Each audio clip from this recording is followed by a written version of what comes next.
Hey Toy Collectible fans, this is Fly Guy for TekSushi.com. Not a figure review today, but it's a quick movie review if you want to hear about it. Robocop, the remake coming out here now in 2014.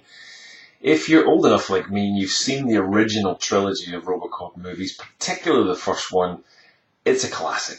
Absolute gem of a movie. If you haven't, I recommend, don't go and see this one first. Go back, see the original. It's just a great, great movie. And we could talk about that forever, but it's a really good movie. And also there's a remastered version of that just been released on Blu-ray with a lot of good features. So we'll put a link underneath the video to check it out. But it's definitely, the original is a masterpiece. So is the remake in 2014 any good? Yes, I think so. It's not a bad movie by any means at all. It's just hard to compare the two, and it kind of forces you continually because of the similarities, and obviously it's Robocop. It's a little hard not to compare the two together, but as a standalone movie, it's still a good movie. It just doesn't have that same kind of biting satire that the first movie had about the state of TV and the kind of overindulgence in the 80s. So it's a different time and a different era. What we do get in this movie, and there are spoilers here, so if you don't want to watch and listen anymore about the movie, then turn off now. If you do want to hear about it, the movie spends a great deal of time setting up the tone at the beginning. And it's really well played. Joel Kinnaman is the guy who plays the lead, and he does a really good job along with his wife and his kid.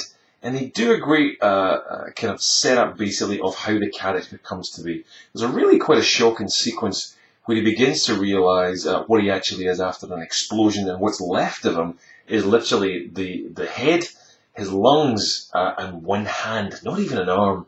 And it's quite a shocking sequence, and it's done really well. They really set up that horror and that kind of realisation that he's basically just bits of a human being. Another standout character in the movie, my favourite overall, was Gary Oldman. Unbelievably watchable. The guy is just such a good actor, and he's brilliant in this again. Really, really good character. Michael Keaton's in this too, and he plays just a badass, really. He's a really bad guy, but again, does a really good job of it. Always another good actor.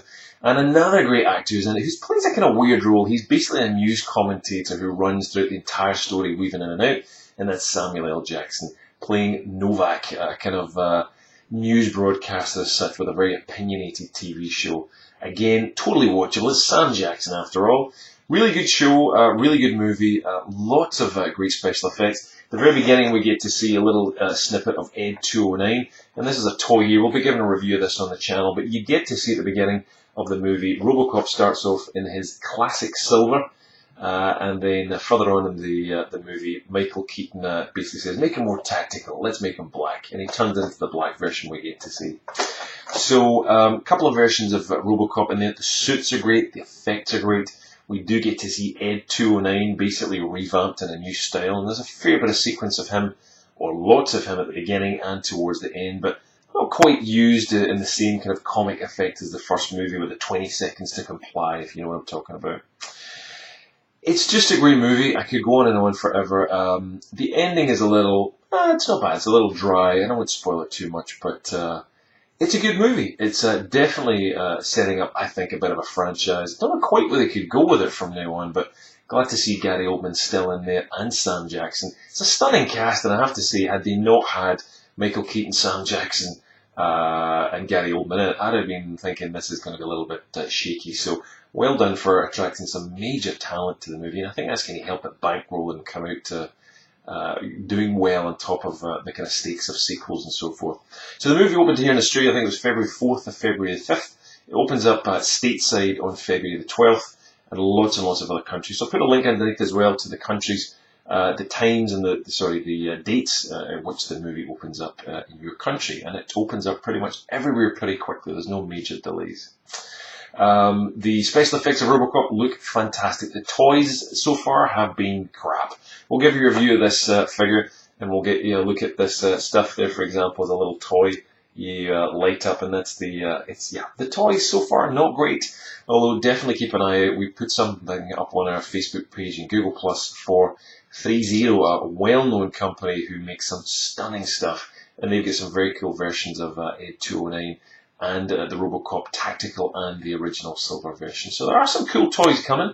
Guaranteed there will be a whole lot more. But the Jada Toys line, as I say, we'll give you a proper review of that not the best. So hang on to your money, but go and see Robocop. It's a really good movie.